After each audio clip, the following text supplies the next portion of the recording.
Ralph Waldo Emerson, The Voice of Self-Reliance by Joseph Saraf.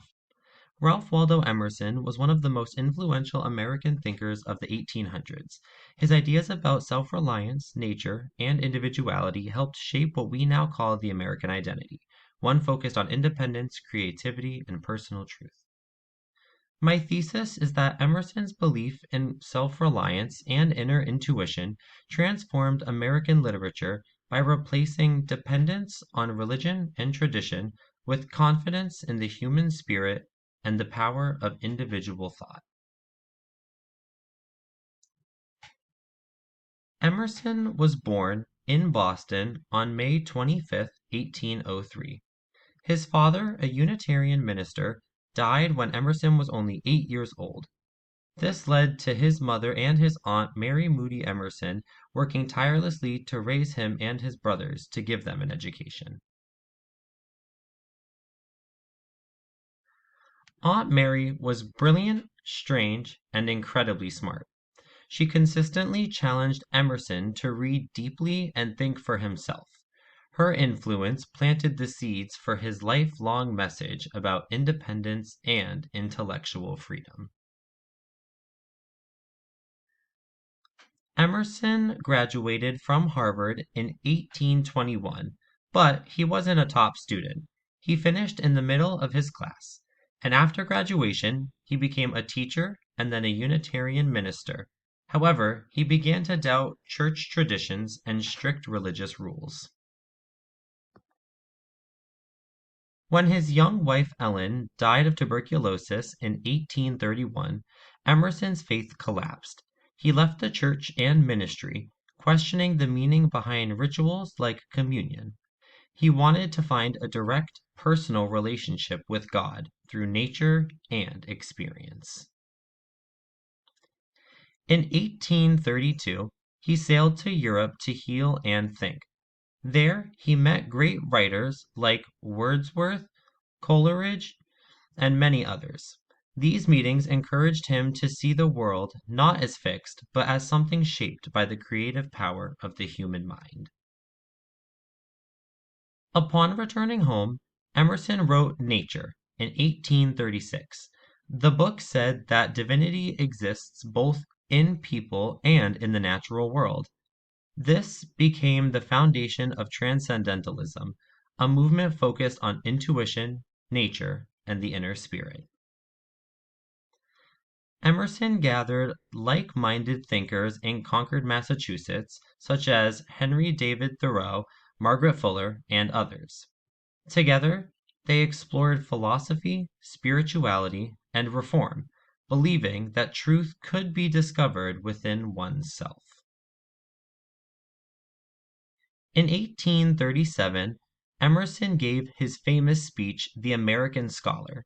He urged American writers to stop copying Europe and instead write from their own experiences.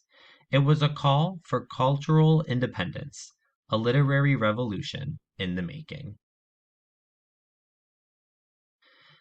Emerson once wrote, "Trust thyself, every heart vibrates to that iron string."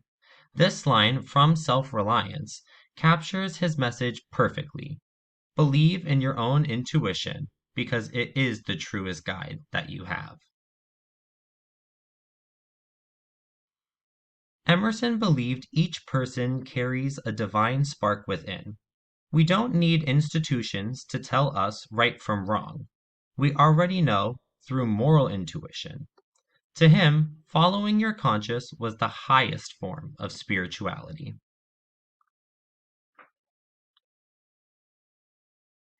His ideas inspired writers like Thoreau, who lived them out in Walden, and Whitman, who celebrated them in Leaves of Green. Even Emily Dickinson's quiet independence reflects Emerson's belief in inner truth.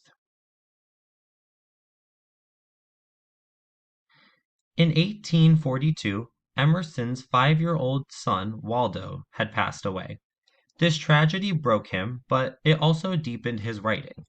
In his essay, Experience, he faced grief and the limit of understanding, showing a more human, grounded side to his philosophy.